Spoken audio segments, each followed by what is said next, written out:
እኒህ ደግሞ እንዴት እንደተፈናቀሉና ወደ ትግራይ ክልል ተሰደው እንደሚኖሩ ይገልጻሉ። በተጨማሪም ለሚመለከተው የመንግስት አካል ቢያመለክቱም ሰሚ በማጣታቸው መሰደድን መርጠዋል። እና ጤሱ የተፈናቀለው 16 ጤስ ነው። ጤሱ መጀመሪያ ስነግርህ ከ16 ጤስ 3ቱ ሴት አዳሪ ናቸው። ሌላው ባላባወራ ነውና እኔም 3 ልጆች አሉኝ። 2 እናት አባቴም ሽማግሌዎች ናቸው።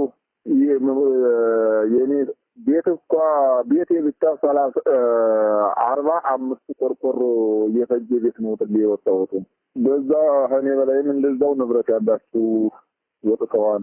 አሁን ያለሁት ወደ ክልል አንድ የሚባል ክርስቲያ ስራ አንድ ቀን ሳገኝ አንድ ቀን ሳጣ ያው ሁሉ በተሰብዬ አንድ ቀን ሳገኝ አንድ ቀን ሳጣ መቼም አለሁ። በኩንታል 20 ኩንታል ከቤተሰብ ዝም ብዬ ጀነሱን አውጡልኝ አኖሩልኝ ብዬ ነው ጥሌ የወጣሁት። ይዝጋር እኔን እንኳን ሽጬ ለመውጣት ሰዓት አግኝቼ እና በጣም ያስጠላ ነው። ከዛ ደግሞ ማስጠንቀቂያ ከወረዳም ገብተናል 2 ጊዜ ከወረዳ 3ኛ ሀዝሆን 1 ጊዜ ሄደናል።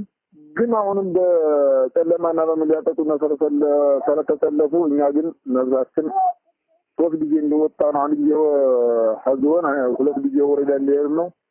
የማይሆን ሆነ ነፍሳችን ይዘን ወጥተናል።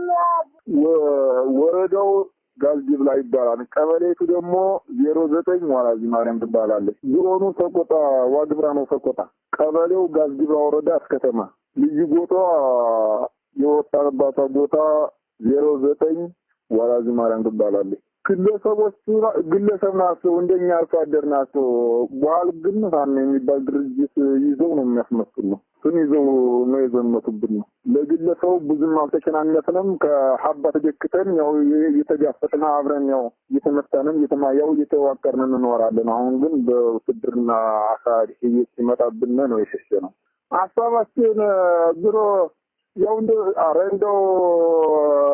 እንደሚነግርህ ነገር ያው አንተም አግኝተኸው ብዙ ዝርዝር ያላወራህም አግኝተኸው እንዲናርግ ማላወራህ ያው በላችሁ ነው የሚሉት። ቤተክርስቲያን ስንገባ ሸሽተው ይሄዳሉ። አሁን ያው ልጆቻችን በበረሃ ያባራሉ። እናንተ ሰው አይደላችሁ፣ ቀን ሰው ትሆናላችሁ፣ ማታ ማታ ጅምናችሁ ይሉና የማይሉና አፍሩም የማይሉን ነገር የለም።